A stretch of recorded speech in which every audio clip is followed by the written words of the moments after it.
Допустимая для езды по федеральной трассе скорость, как правило, не превышает отметку 110 км в час.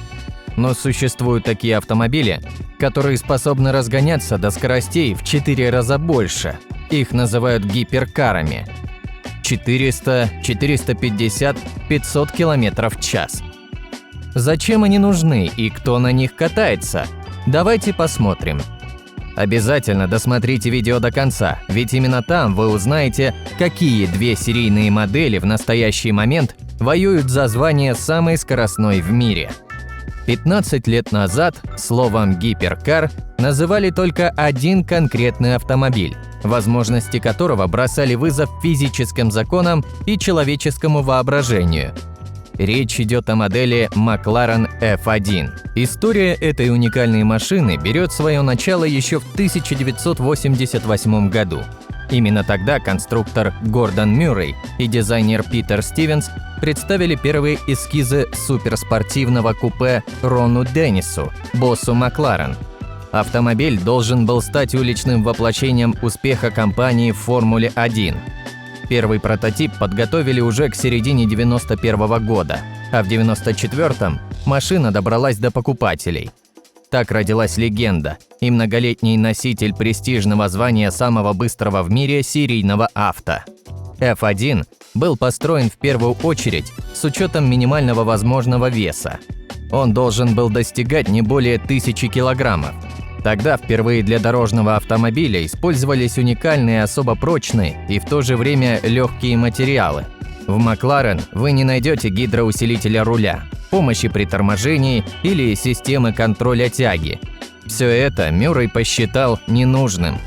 В черном салоне нашлось место лишь для аудиосистемы, кондиционера и 2 пассажирских мест. Гордость английской компании приводится в движение двигателем от немецкой BMW, развивающим 627 лошадиных сил. Для поглощения тепла двигатель изнутри покрыт золотой фольгой. Каждая единица F1 содержит около 25 граммов этого высокоценимого металла. Машина разгоняется до впечатляющих 390 км в час, достигая 100 км в час чуть более чем за 3 секунды. Первые 10 из 64 существующих экземпляров, стоимость которых в то время достигала рекордных $1,2 миллиона, были проданы в день презентации по предпродаже. Спустя несколько лет, в 1997 году, в экспрессе между Токио и Нагоей уже создавался новый эскиз, которому было суждено снова изменить автомобильный мир. Тогда талантливый инженер, многолетний генеральный директор и председатель Volkswagen Group Фердинанд Пьех нарисовал на конверте мощный, крепкий двигатель с 18 цилиндрами. Настоящая инженерная инновация. Оставалось лишь выбрать правильную марку автомобиля. Пьех выбирал между Bentley и Rolls-Royce, но внезапно хорошую идею подкинул его 5-летний сын, который выпрашивал у отца купить ему игрушечную Bugatti. И уже в 1998 году концерн Volkswagen выкупил эту компанию. Прежде всего было выпущено как минимум 4 прототипа новой модели. Самый удачный, Bugatti EB 18.4 Veyron, появился в 1999 году на автосалоне в Токио. Тогда же было заявлено создание серийного агрегата мощностью 1001 лошадиная сила со скоростью более 400 км в час, что вызывало сомнения у критиков, но все же стало реальностью. Новый Bugatti Veyron в обычных условиях достигал скорости 375 км в час, разгоняясь до сотни за 2,7 секунды. А вот чтобы достичь максимально возможной скорости в 407 км в час, в дополнительный замок рядом с сиденьем водителя нужно вставить второй ключ – Speed Key. При его повороте клиренс снижается до 6,35 см. Угол спойлера уменьшается до 2 градусов. Диффузор на передней решетке закрывается, а углы поворота руля ограничиваются. Начиная с 2005 года было продано не менее 400 экземпляров этого автомобиля, стоимость которого начинается от $1 700 000. Кроме того, для улучшения продаж Bugatti часто использует специальные версии своей модели, которых с момента первой презентации Veyron было выпущено не менее 34 штук. Уже в 2010 году модернизированная версия предыдущего автомобиля показала новый рекорд. Германия – секретный полигон концерна Volkswagen AG. На 20-километровый овал выезжает тест-пилот Пьер-Анри Рафанель. Он управляет 1200-сильным Bugatti Veyron Supersport. Сперва с юга на север. Просвистев скоростными покрышками, гиперкар показывает пиковую скорость 427,933 км в час. Вторая попытка – прострел в противоположном направлении. Измерительные приборы фиксируют 434,211 км в час. В итоге представители книги рекордов Гиннесса регистрируют средний результат двух заездов – 431,072 км в час. Это новый рекорд скорости для серийных дорожных авто. И хотя официально разрешенная скорость находится в пределах 415 км в час в серийном производстве, она ограничена электроникой для сохранности шин. Эту машину действительно можно назвать одной из самых быстрых в мире. Несмотря на то, что Bugatti Veyron Supersport является довольно старым гиперкаром, он более чем заслуживает места в нашем списке, поскольку эта версия как раз и была тем автомобилем, который поднял планку для всех конкурентов на рынке. Чтобы достичь таких результатов, инженерам пришлось решить множество технологических задач, которые оставили след в истории автомобилестроения. Элегантный, модный и по-настоящему уникальный Bugatti Veyron гарантированно надолго сохранит свое место в истории. Давайте посмотрим на машины от других производителей. Да, модели Bugatti хороши, но это не единственные существующие гиперкары. В 2014 году американцы разогнали купе Hennessy Venom GT до 435,31 км в час. Во время испытаний он набрал скорость от 0 до 100 км в час всего за 3,05 секунды. Но обо всем по порядку. В основе этой машины лежит относительно скромный Lotus Elise. Изначально миниатюрные английские родстеры и купе проектировались под моторы мощностью менее 200 лошадиных сил. Но оказалось, что потенциал этой платформы просто безграничный. Сама фирма Lotus с каждым годом ставила все более мощные двигатели, к настоящему времени дойдя до 430 сил. Но американская фирма Hennessy Performance Engineering смогла наладить штучный выпуск машин втрое большей мощности. Колесную базу пришлось растянуть на полметра, ширину кузова увеличить на 24 сантиметра. А в остальном перед нами тот же маленький Элис, переименованный в Venom GT. Только за спинами водителя и пассажира более 1200 лошадиных сил. И этого оказалось достаточно, чтобы потягаться с Bugatti. Ведь хотя Venom GT уступает в мощности, он сильно выигрывает в массе. Это фирменный козырь Лотусов. Благодаря алюминиевой раме и пластиковому кузову базовый родстер весит менее тонны.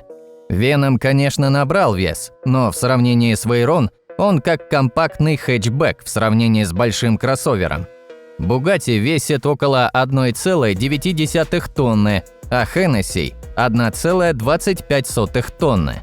Свою максималку Venom GT продемонстрировал на космодроме во Флориде в 2014 году. Правда, это не было зачтено как мировой рекорд. Во-первых, рекорды фиксируются только для моделей, выпущенных тиражом не менее 30 экземпляров, а Hennessy за все годы выпуска создала всего 7 купе и 6 родстеров. Во-вторых, для установления мирового рекорда нужно совершить 2 заезда в противоположных направлениях, и в зачет идет среднее достижение. А Venom GT на этой скорости проехал лишь однажды. Впрочем, другой мировой рекорд, признанный в том числе Гиннесом, он все-таки поставил. В 2013 году он стал самой быстрой в мире машиной по разгону от 0 до 300 км в час. На это ему потребовалось всего 13,63 секунды. Позже о себе заявил и другой производитель. В 2017 году гиперкар Koenigsegg Agera RS установил сразу несколько мировых рекордов за один день, в том числе и абсолютный рекорд скорости серийных автомобилей – 447 км в час.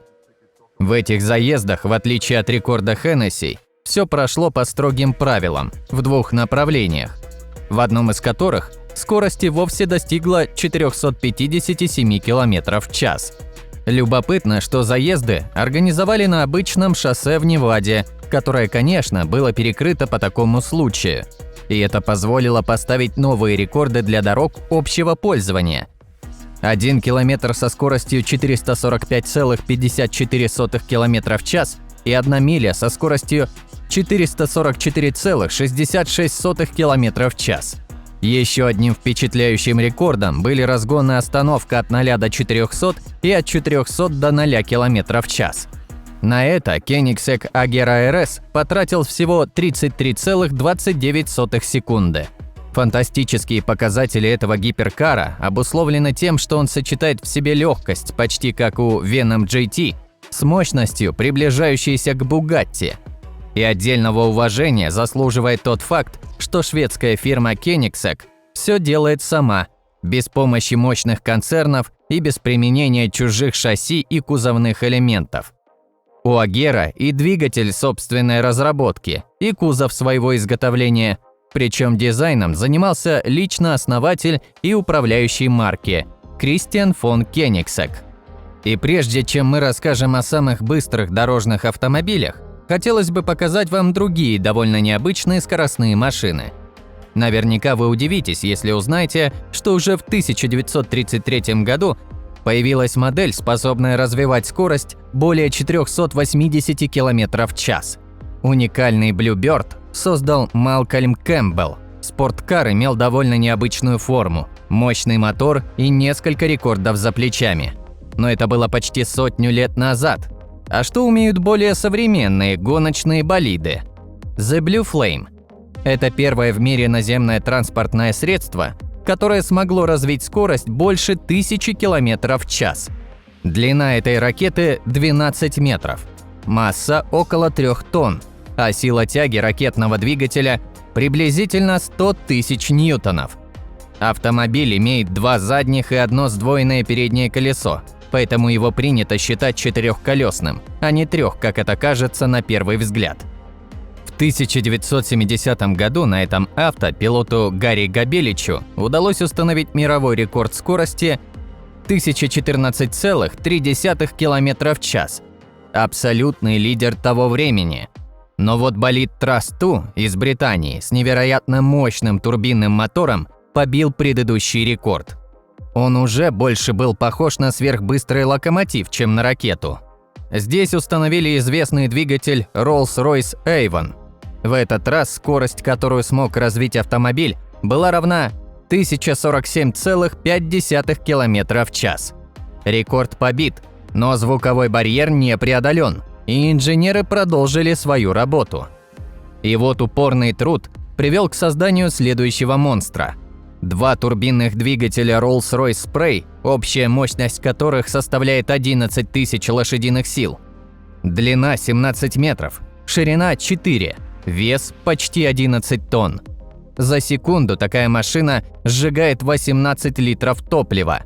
Болид Trust SSC в 1997 году смог разогнаться за 30 секунд до скорости в 1228 км в час, тем самым став первым в мире авто, которому удалось преодолеть звуковой барьер. Этот мировой рекорд до сих пор никто не смог побить. Заслуженное первое место. Вернемся к нашему основному топу. Здесь за звание самого-самого соревнуются как минимум 2 автомобиля. SSC Tuatara, мощнейшая из ныне существующих машин в мире. Ее производителем является известная американская компания Shelby Supercars. В начале 2011 года в Шанхае был проведен первый публичный показ этой модели. Новый бензиновый гиперкар Tuatara побил прошлый рекорд скорости и сумел на дороге общего пользования разогнаться до 532 км в час. Автомобиль назван в честь Готерии, реликтовой ящерицы, обитающей в Новой Зеландии. Словом туатара аборигены называют животное. На языке маори это значит гребни на спине. Это определение подходит к внешности гиперкара. Позади дверей у него пара небольших крылышек, а на задке пара аэродинамических плавников. Совсем недавно компания Koenigsegg объявила, что собирается снова побить мировой рекорд скорости для серийных дорожных автомобилей. Сделать это шведский производитель гиперкаров рассчитывает с помощью своей последней разработки Jeska Absolute. В теории максимальная скорость этой модели превышает 530 км в час. Более того, Koenigsegg считают, что титул производителя самого быстрого серийного автомобиля до сих пор принадлежит им, несмотря на претензии со стороны SSC. Напомним, еще в 2011 году гиперкар Koenigsegg Agera RS по итогам 2 заездов смог продемонстрировать среднюю скорость 447 км в час. Почему же шведский производитель не признает достижений конкурентов?